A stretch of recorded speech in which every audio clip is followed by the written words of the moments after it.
Hello, everybody. I'm Howard Storm, and I'm with Corioto, and we're talking about chapter by chapter this book, My Descent into Death, which was published in the year 2000 and still available if you're interested. And so Corey and I thought it'd be a good idea to just sort of talk about the content of the book, going through it chapter by chapter. We've also had a couple interludes where Corey's been giving me questions that he's gotten from people about things that we've discussed. We've tried to keep that kind of organized, and we don't give out people's names to respect people's privacy. So anyways, today we're doing chapter 11, which is titled Waking Up. And what this chapter is about, to summarize it very briefly, is that after my near-death experience, I immediately was rushed off to surgery, which was several hours long. It was major abdominal surgery. And then I was out because of the anesthetics for a while in a recovery area. So this begins, I'm in recovery. I've just had major abdominal surgery. And prior to that, I had had a near-death experience where I know and I believe that I died and had an experience with demons taking me, or demonic people taking me to hell, and then Jesus rescuing me and straightening me out and sending me back. Anyhow, so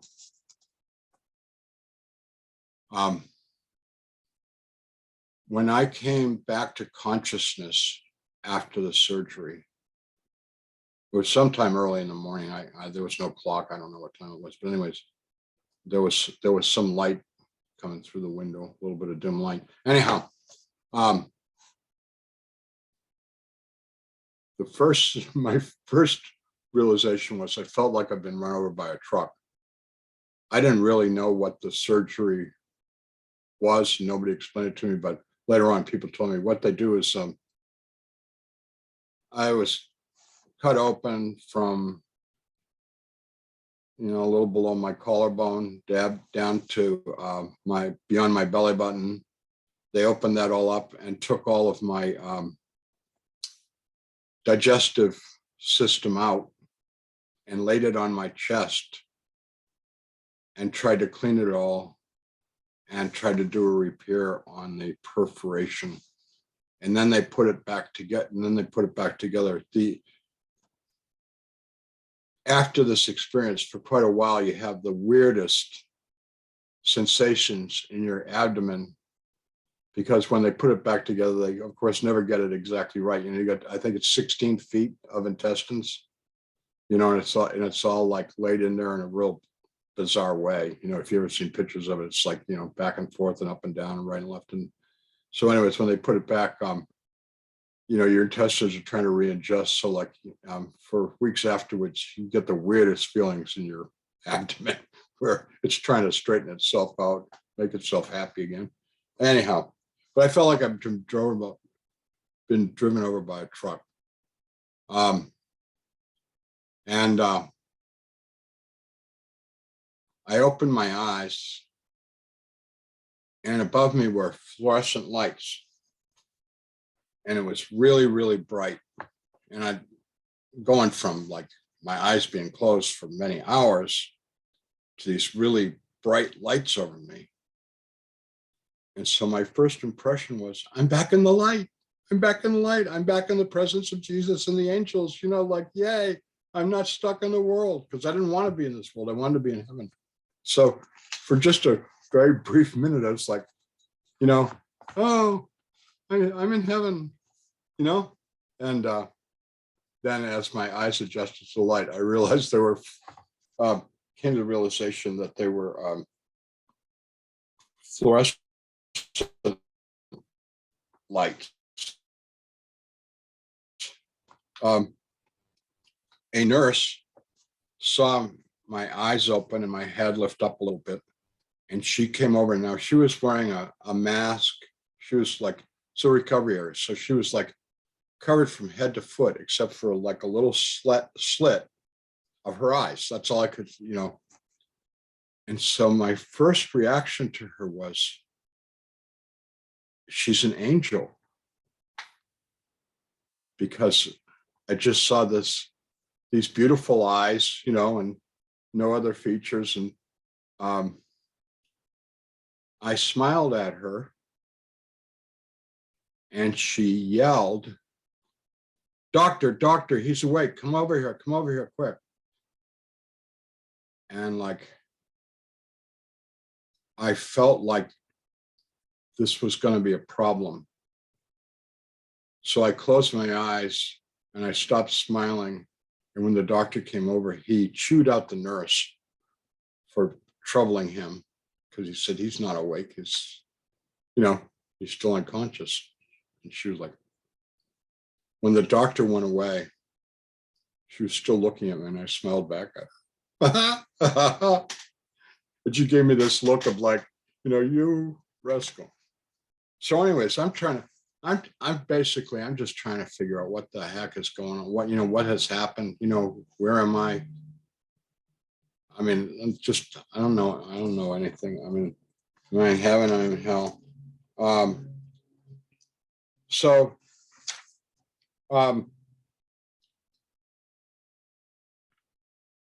that whole morning, I wrestled with the experience that I'd had. And like one thing I knew is that the most important thing in my life had happened to me. And somehow I was going to have to deal with it. Now, here's the problem. I had spent 38 years making me. And by that, I mean shaping my character. Like everything about me. And it's like, what do I have to change? What do I have to do differently? What, in response to this experience, how should I alter things? And I wasn't coming up with many answers, about like, what do I do? Where do I begin? And like some of the superficial things, like prior to the experience, I was a real heavy cigarette smoker. I used to smoke 2 or 3 packs a day. I knew that was probably going to have to go. I used to be a real heavy drinker. I knew that was going to have to go. I used to be a real heavy blasphemer and cusser and dirty jokes and watch porn movies. So I kind of knew that stuff's going. But you know what? That's just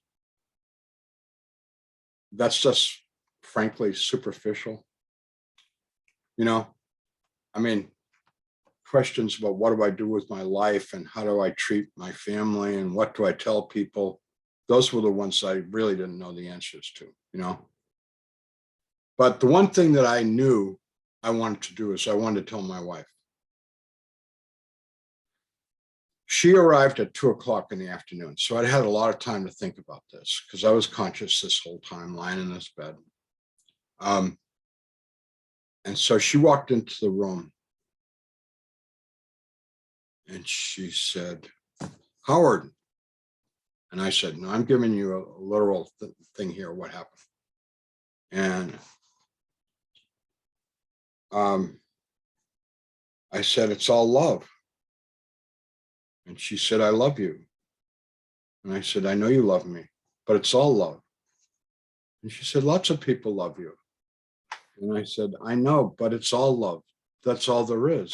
And she said, "What are you talking about?" Now, this is what I had developed over hours of thinking about what to say to her. I said, "It's an ocean of love, and you have to go into that ocean of love and become part of it." And she said, "You probably need to go to sleep." Which, if you don't understand it, let me translate it. Like you're talking crazy stuff, I don't, you're nuts, right? Total rejection. And I was like, oh man, She doesn't get it. I mean, I'd worked so hard at this metaphor of the ocean of love.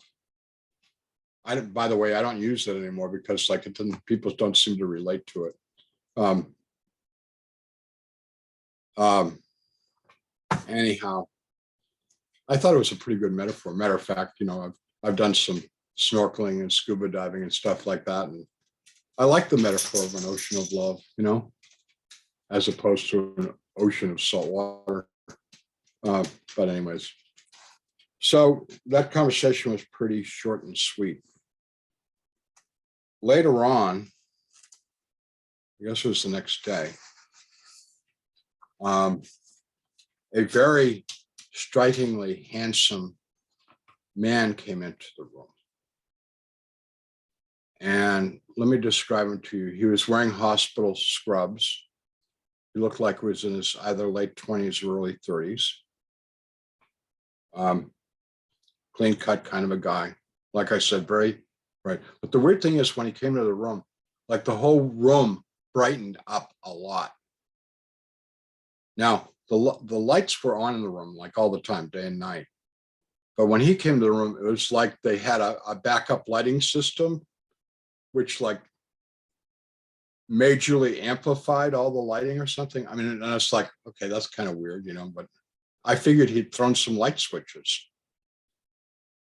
I'm always trying to explain stuff. I'm trying to understand stuff, right? So, okay, so I didn't see him do it, but I figured he'd hit a whole bank of lights that I didn't know existed. And he came in and he addressed me by name. And I said, "Are you a doctor?" And he said, "Yes." And I said to him, "You speak perfect English. No French accent," which is like, okay, he's a doctor in a French hospital and he has no accent at all. Okay. And he said, "Oh, I've lived in the United States many, many years." And I said, "Did you study over there? Because I'm trying to figure out this guy because he's so young." He said, "Oh, I've done lots of things over there." And I said, "Where else have you been?" He said, "Well, actually, I've been everywhere in the world." And I said, "How could you have been everywhere in the world? You're so young." And he said, "I'm much older than I look." And I said, "How old are you?" And he said, "Very, very old." And I said, "You look so young." And he said, "I just look young." He said, "I know that your mind is very troubled. You're very worried. You don't know what's going to happen. But I want to assure you that I'm going to be watching over you all the time. And this is all going to work out for the best." And I said, "So, like, will I see you tomorrow?" And he said, "No, you're actually never going to see me again." I said, "You just said you were going to watch over me and take care of me." And he said, "I am." But he said, you won't be able to see me." Well, I'm like, this is crazy talk, right? And he said, "Well, I want you to rest now. I'm going to leave, but don't worry, I'll be with you." And he walked out of the room. Now, here's an interesting follow-up to it. So he walks out of the room, and right after he left the room, I mean, hardly any time, the nurse who had been attending me comes into the room. And I said, "What was the name of the doctor that was just here?" And she said, "There was no doctor here." And I said, "No, the young man, the young doctor with the blonde hair." And she said, "No one's been in this room." And I said, "How do you know?" And she said, "My desk is outside the door to this room. This is the recovery area, and I'm in charge of this room, and no one has been in this room. And I said, there was a young man in this room, and he came in that door and he went out that door. Were you away from your desk or something? She said, no, I've been there for hours. So now it's like, because I knew I didn't dream it. I knew I didn't hallucinate. The guy was real. I mean, he was, he was way more real than you are, Corey. I mean, he was right there, right up against me. I mean, it's like this real man talking to me. And then he says these weird things to me. And then she says he was never there. And it wasn't until later that I realized who he was. I know who he was. He was one of my guardian angels. I wish I knew his name. He didn't give me his name. I wish I did know his name, but I remember what he looked like. Nice looking guy. Real kind. Anyhow, so processing the near-death experience, which I was 100%, that's all I wanted to do, was like, what am I supposed to do? How can I use what I've learned? Do I stay at my job? Do I stay in my marriage, whatever? So, but I was absolutely determined to tell people what happened to me. And the reason is I wanted people to know Jesus. Real simple. I was a zealot. I wanted people to know Jesus. And this is big, but not as important as knowing Jesus. I didn't want anybody to go to the dark place that I went to. I wanted to rescue people from hell.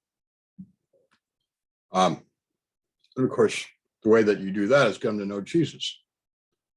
So from then on, every time I saw my wife, I tried to tell her about my experience, but I was so emotional at that time that there was like, when I'd talk about Jesus, I'd cry. When I'd talk about hell, I'd cry. And she would say to me, like, all the time, why do you have to talk about this stuff? It only upsets you. And the other thing is that I was feeling this strange ability to kind of know people's feelings. Like I had this like very strong empathetic sense of how people were reacting to me. And some of them,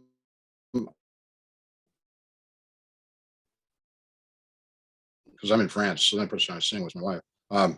Some of them were like just doing their job and just didn't really give a damn about me. They just, do their job and you leave. And other people were like, kind of interested in my welfare and they were kind and stuff like that.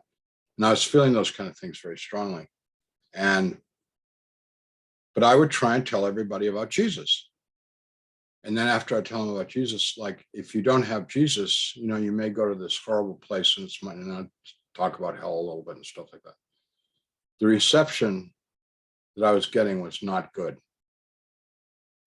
I mean, here's this, I'm really, really, really sick, in a bed. I mean, I've left recovery. I was only in recovery 2 days and then they took me back to my old room.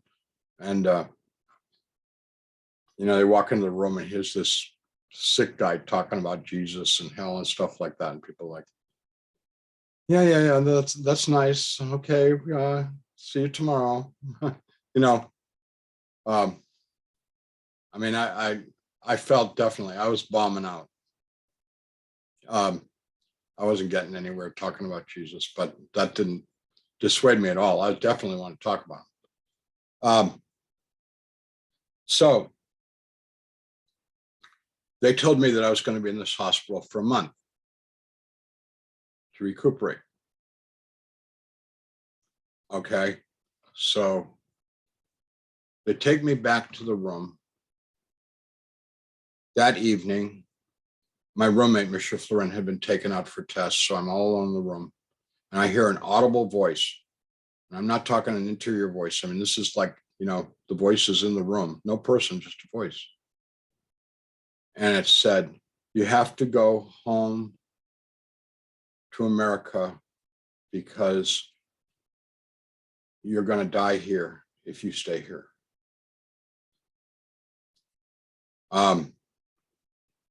And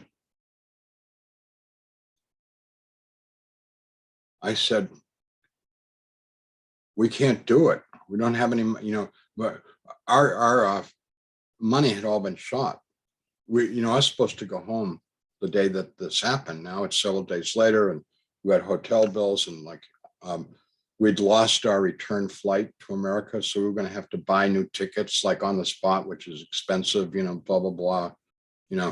My wife's riding taxis back and forth to the hospital and eating out, and I mean, the money was like disappearing. It wasn't like, we're down to a few $100 and not enough money to go home. And the voice said, you have to go home Monday or you'll die here. So I said, I don't believe this. And the voice said, believe. And then there was no more conversation. Okay. So the next time I see my wife, I said, we have to go home Monday. Get tickets. Get me into a hospital in Kentucky. And she said, now my wife's an attorney and she's like very argumentative and very rational. And she said, okay, dear. Which was like, I couldn't believe she just reacted that way, just fine. She said, I'm going to go call my parents and see if they'll send us some money. So there was a payphone down the hall. She places a call to her mother and father in Iowa City, Iowa, tells them that we need a couple $1,000 because she's got to get me home to a hospital in America. They said, give us your phone number, we'll call you back. In very short, like 15, 20 minutes, they call her back and they said, we talked to our banker who was just in Paris on a family trip, and they had a accident, and he knows how to wire you the money. If you go to this bank at this address, write it all down, there'll be $2,000 waiting for you. So my wife comes back into the room and she said, I have to go to the bank to get the money, and I'll stop off and get the tickets. I'll be back in a while. So about 2 hours went by. She walks into the room holding 2 business class tickets, not coach, business class, which was smart of her. Because I'm really sick,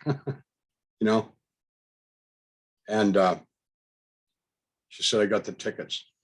So I said, why did you buy the tickets? And she said, you told me to. And I said, you've never done anything in your life because I told you to. And now we owe your parents $2,000. How are we going to pay them back? And she said, do you want me to return the tickets? And I said, no, we're leaving Monday. Hang on to the tickets, we're going. And she said, well, what do you want? And I said, I want to go to Kentucky on Monday. So they had given me, after the operation, 2 or 3 tablets of what they told me was penicillin. And that was the only medicine I was given. 2 or 3 tablets of penicillin. I was not getting better. On Friday, in the French hospital, they leave a thermometer by your bed, and you take your own temperature rectally. And then the nurse comes in and she reads the thermometer. So anyways, I knew that procedure. So I'd taken my temperature and it was 104. And the nurse came in and she looked at my temperature and she said, "C'est impossible." And I looked at my chart later and she'd written down a much lower number because she didn't want to report 100. 104 is bad. I mean, that's like, if you get up to 105, you're going to, goes on too long, you're going to die. So, I was really sick. So when I was alone in that room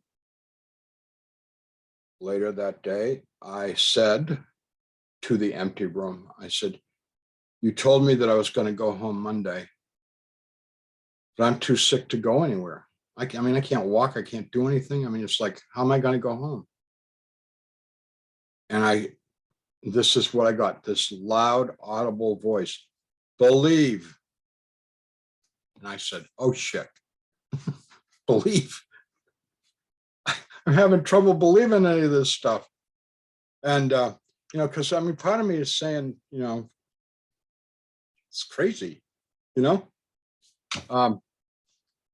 So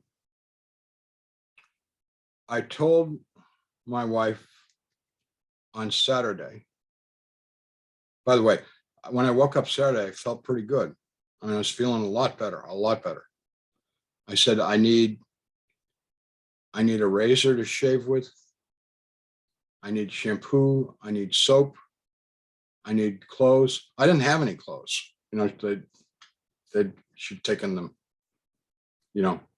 many days before, and I'd never been shaved or anything like that. And I said, because Sunday we're going to walk out of here because our flight was for 8 a.m. out of Charles de Gaulle Airport. And so I wanted to stay at our hotel Sunday night because I wanted to leave that hotel like, 5 or 6 a.m. to get to the airport to, make the flight and stuff like that.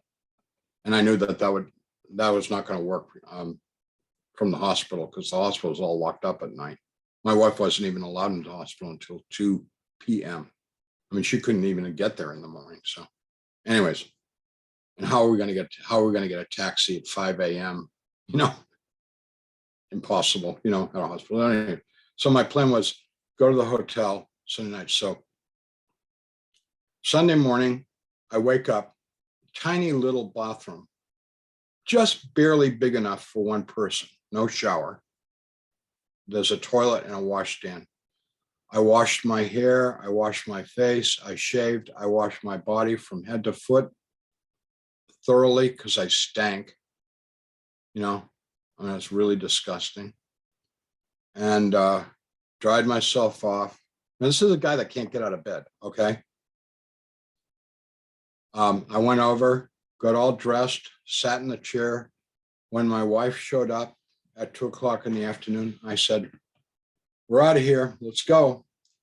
So we walk out of the room and the attending nurse spots us and she runs to me and she said, "What are you doing?" And I said, "Oh, I'm leaving." And she said, "You can't leave, you haven't been signed out." And I said, "Oh yeah, I have been signed out. I'm supposed to leave today. Now I'm going home." And she said, "You're not going anywhere." And I said, "Get a doctor." So she goes and gets a doctor whom I didn't know. He didn't know me.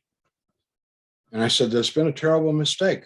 I've been signed out. I'm supposed to leave today. We've got a plane to catch."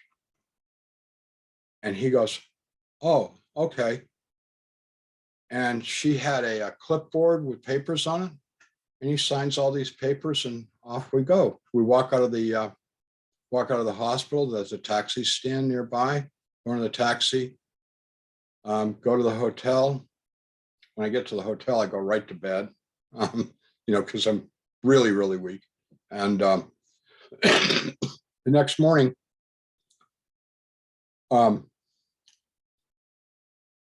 we get to Charles de Gaulle. My strength is beginning to fail. I tell my wife, "You got to get a wheelchair because I can't do it." Charles de Gaulle's a big airport, big bustling airport. I said, I can't do this, get a wheelchair. So she's pushing me through all these crowds with the wheelchair, and some people are nice and some aren't too nice, you know, about that. And we got on the plane, and the good news was, because it was business class, the seats reclined into a sleeping position. So I put my seat down into a full recline. The people that were near us were clearly repulsed by me, because I looked bad, you know. I mean, I looked really sick, and they were like, you know, people, you know, you could just tell people thinking, well, I sure hope I don't catch whatever he's got, you know, which of course what I had wasn't contagious, but anyways. But the weird thing was I got really cold, so I kept asking for blankets. So eventually I had 5 blankets on me. I was having a lot of trouble staying warm. We land at JFK in New York to get the flight to Kentucky, 4-hour layover. So we're sitting in the, you know, near the gate, sitting in a chair, and I'm starting to feel really, really bad. And I'm thinking, I really don't want to end up in a hospital in New York City. I want to go home. I want to be home. And I don't think I'm going to make it. I mean, I don't think I'm going to be able to get on that plane. I think I'm going to end up in a hospital in New York. So I went into the men's room, and I washed my face with cold water, and I prayed. And I was told, not with an audible voice, but I was told, you're going home. You're going home. Don't worry, you'll go home. So anyways, after I did that, I felt stronger. And in a little while, we got on that airplane, and I landed in Kentucky. And I went to the hospital, and my family doctor, who was a great guy, he's dead now, his name is Jack Grover, Dr. Jack Grover, is a really great guy, older guy. He met me at the hospital, and he examined me. And I told him I didn't tell him about the near-death experience, but I mean, I told him, you know, medically, you know, everything that I knew about what had happened, stuff like that. And he said, you've got double pneumonia, 2 collapsed lungs, and liver failure. You got a really high temperature, and you're septic. And he said, I don't know how you made it here. So I said to him, I've got some really good friends. And he said, what do you mean? I thought, if I tell him what I mean, he's going to put me in the psych ward, you know. I mean, he's not going to buy what, you know, what I'm talking about at all. So I said, oh, just good people. And so he sent me and put me in a room. I was in that hospital for a couple months. Most of the time I was on critical list. If you don't know what that means, if you're in good condition, you're not in the hospital. If you're in fair condition, you are about to be released from the hospital. If you're in stable condition, you know, they want a little more time with you. And if you're in critical, what it means is they don't know whether you're going to live or die. And my wife was told almost every day, we don't know if he's going to be here in the morning. So that time in the hospital was interesting, because for most of that time, I was so weak. I mean, it was major effort to lift my head off the pillow. I mean, I wasn't sitting up or doing anything. I wasn't eating. I had lots of IVs in me, and I had a lot of interesting experiences in that hospital, because the angels were coming to me sometimes several times a day, trying to encourage me and keep me going. And they're always telling me, it's going to be okay. You're going to get better. It's just going to take time. And I'm like, I'm not feeling it. I lost almost all of my eyesight. I couldn't hear. And one of the strange things that happened to me was I was having a lot of trouble following anything. Like there was a TV in the room, but I couldn't watch it because I couldn't keep up with the television programs. The only way I can describe it was I felt like I was at the end of a very long hall. And like when people talked to me, they were way at the other end of the hall.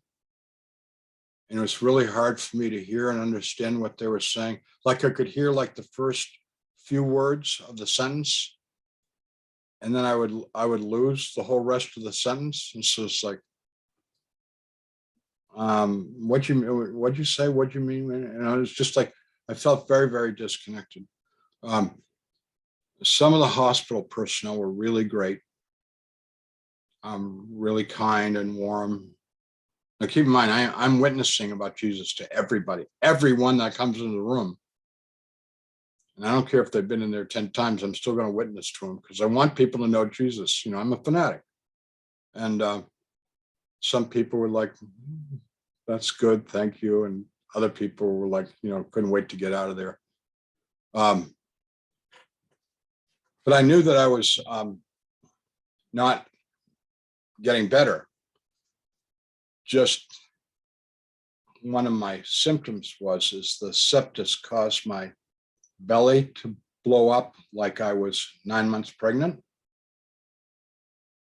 And then one day it split open like an overripe watermelon.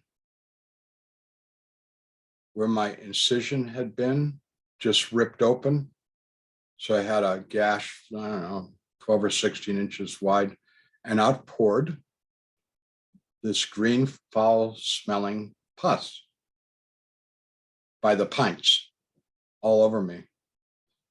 It was really disgusting and very disturbing. And the doctors and nurses were quite disturbed by it. Anyhow, it didn't feel like I was recovering. And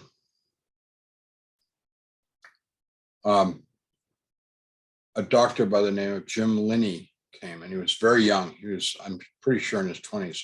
And I do know that he had just finished his residency at another hospital and was brand new to this hospital. By the way, I had 5 doctors seeing me.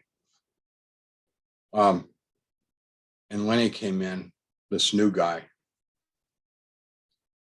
And he was different than all the other doctors. And he was a gastrointestinal doctor, and he examined me like, whoa. I mean, he spent an hour examining me physically. And he was very kind. And I had really good feelings about him. And he said, I'm going to get you better. And you know, when he said that, it was just like, yeah, he's going to do it.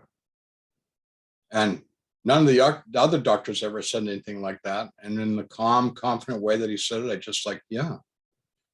So anyways, he leaves the room. A few minutes later, the nurse comes in and, you know, you have IV stands. And I had an IV stand all covered with all these bags of IVs. And I got IVs going in both of my wrists, you know. And she comes in and she takes down all my bags of different IV medications and fluids and stuff. Like, she takes them all down. I said, what are you doing? And she said, Dr. Linney has prescribed a different course of medicine. So after she takes everything down, she starts hanging up all these new bags that I've never seen before. And I said, what are they? She said, well, this one's piperacillin, this one's gentamicin. I mean, I'd never heard of these things before. This is 1985.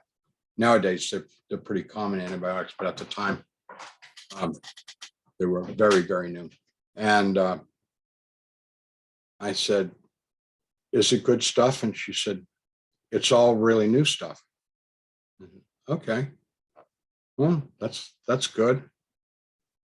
And then she offered this comment to me. She said, we have never given anybody as much of this as we're going to give you. I'm like, whoa, I'm special. Well, a little aside here, I talked to doctors later about this, and they said he was taking a huge risk. what he did was he gave me massive, massive doses of very strong antibiotics. And she said, they could have killed you. They could have knocked out your kidneys and everything else. She said, he just totally overdosed you with the antibiotics because he knew, and I talked to Lenny later about this. I've seen him several times. He said, well, it's like, you're either going to die or I was going to save you. I mean, that, he said the rate where you were going, you were going to die. So I figured I'm just going to take a chance and just overdose this thing with antibiotics and get rid of that septus. So that's what he did. Amazingly, I started, and I'm talking about days now, not instantly. I started feeling better. And now I haven't eaten in 2 months. Okay. As in nothing. And I had this night nurse whose name was Lisa. And she was right out of nursing school. I mean, she was in her early 20s or mid 20s, real pretty, sweet country girl. And one night, and this is like late at night, I don't know what time, she said to me, you need to eat. And I said, I can't eat. I said, food, the idea of food makes me nauseous. And she said, down in the cancer ward, we have really good ice cream. And I'm going to go make you a protein milkshake with raw eggs in it. And I said, please not bring that in the room. It's just going to make me really sick if you bring that in the room. She said, I'm going to go make it and you're going to drink it. What's your favorite flavor? And I said, well, chocolate, but please don't do this. She leaves the room. She comes back a little while later with this gigantic milkshake. And she puts it in my hands and she said, drink it all. And when she said, drink it all, I was like, I guess I better drink it because Lisa told me to drink it, And you know what? It tasted so good. And it went down, and she stood there the whole time. I'm sipping through a straw, and she stood there the whole time to make sure that I drank every single drop of it, which I did. That was the first thing I'd eaten in 2 months. Then, that morning, when my wife came, she said, how are you? And I said, I am starving. Will you go to McDonald's and get me, a double half-pound cheeseburger and fries and a milkshake? She said, are you sure? And I said, yeah. So she left the hospital and got me a big giant hamburger, fries, and a shake and brought me back, and I gobbled it up. And a week later, I left the hospital. I had a lot of problems in my abdomen. And one of the things that they were doing was you go home and build up your strength because you're going to come back here and have major surgery. So I went home for a month and I went back to the hospital and I had major abdominal surgery to take care of adhesion, calcification, and abdominal muscles, which had been dissolved by the septus. I'm gonna conclude with this one last story about that second surgery. The surgeon who did that surgery is named Dr. Russell. And I prayed a lot that surgery would go well and stuff. And after the surgery, when I saw Dr. Russell, I asked him how it went, because obviously I didn't know, what I know. All I knew is I had 56 staples running down my front, from top to bottom, my abdomen. And he said, this is what he said. He said, it was the most amazing surgery I've ever done. He said, I took your abdominal muscles that I never thought I could get together, and I managed to get them together and rejoin them. And he said, I was going to put a screen in you to, because you got a huge defect in your belly, your abdominal muscles have, been all separated and dissolved. And he said, I didn't have to put the screen in, which is a good thing because, they don't always work out too well. And he said, I didn't put a screen in you. He had told me before that he was going to put a screen in me. He said, I didn't put the screen in you. I was able to grab the ends of the abdominal muscles and put them back together. And he said, you're gonna be fine. The only thing that he did was he calls them stays. These are wires that it's a big loop that went through. He put in 2 stays in my abdomen. And they were both interior, and then they came out and they were exterior. And they were quite uncomfortable. He said, you're going to hate me because of those stays, because every time you move in the slightest way, it felt like needles in your abdomen because the wires that are going through. But anyways, I think it was 3 weeks, I went to his office and he pulled the wires out, which was quite an experience, pulling these big long wires out of my belly. I was like, whoa, anyhow, that all worked out real good. So that, I never would have made that if the angels hadn't kept coming to see me and encouraging me, because I was really losing hope. Because the thing that frightened me was, I thought, if I'm going to spend the rest of my life as a half blind, half deaf, totally out of it, unable to interact with people, living in a wheelchair person, I don't want to live. I don't want. And that's what it felt like my future was, because that's what was happening to me. But I over time I did get better, and I learned how to walk, and I started enjoying food again. And several months later, I went back to the university and started teaching. I was still really weak. I would teach my classes, then come home and go to bed and fall asleep. And I was sleeping like, 14, 16 hours a day. So my whole life was sleeping, teaching my classes and sleeping, but eventually I got my stamina back. And the only thing that never came back is that I was very, very strong before my experience, and I never got that back.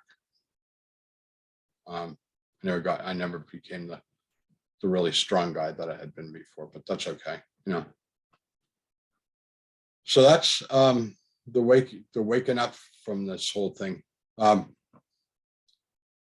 You know what? It wasn't much fun at the time, but I know that it was all necessary, and I'm glad I went through it all. Awesome. I read that chapter, so I'm glad you elaborated on it, because it answered quite a bit of questions for me. I'm sure it's going to do that for other people. The next chapter is Clarence and Lisa, or Lisa and Clarence, I believe it is. So, yeah, it's back at the hospital. A couple people that were really important. Really important. I know you had mentioned Mr. or Michelle. I'm not sure how to say it. Floren. Yeah. That was in France. Yeah. Did you guys stay in contact after that, or is that just a host? Yeah, we sent some notes and cards back and forth, and then no more. It sort of faded away. Yeah, I hear you. Okay. If there's anything else you'd like to leave with anybody, you could do that now before I shut it down the recording. But you pretty much said everything. Well, I just want to say, as a pastor, I've done a lot of hospital visits, and the one thing that medical people, the doctors and nurses and therapists, need to focus on is compassion. Some people have it and some don't. And there's 3 people involved with healing: the medical people, the patient, and God. And if that team's all on the same page and working together, it's going to be a good outcome. Whatever the outcome is, it's going to be a good one. Okay. If one of those 3 is missing from the equation, not so good. And one of the people that you've got to get definitely on board in the healing is the patient.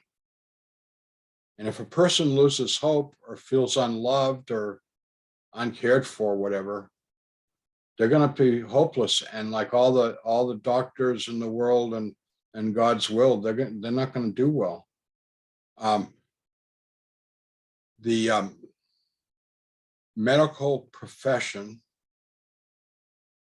is scientific.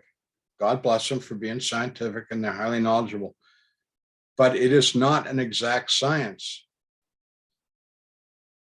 You know, a lot of it is, let's try this, let's try that, let's see if this works, let's see if that works. I mean, then, you know, ask any doctor, they'll tell you that. I mean, doctors have told me that, and a lot of it's just trial and error. And but the one thing that you've got to be sure is that the medical people are expressing compassion for the patient, so that the patient has a will to live and a will to heal. If that's missing, it's just not gonna work. So I was fortunate because I experienced a lot of medical people, and some had the compassion and some didn't.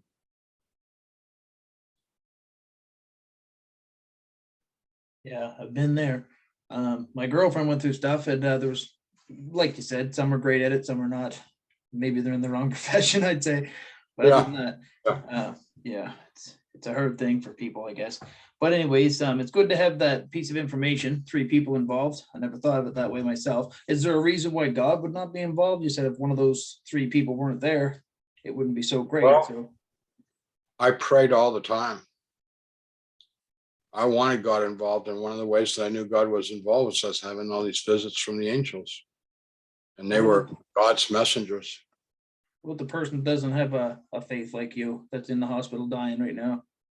Be a whole lot better off if they had some faith. Yeah, I totally agree. But those are the questions I know that are going to be hitting me, so I figured I'd get them out of the way. Yeah. All right. Well, so next time, chapter 12, Clarence and Lisa, I think we said it was. Yeah. And I appreciate you doing this, man. It's great stuff. I rewatched them myself quite a bit, and keeps me faithful. Okay, good. I get a lot of people saying the same thing, and they want. There's a pile of them, so I'm just going to say thank you on their behalf, because they're all it's a good thing. So I'll leave you till the next time, and I appreciate you doing it. I know it takes time, so okay. Appreciate God it. bless you. God God bless bless. all you people who are watching this. Thank you. God bless you as well, Howard. Thank you. All right. Bye.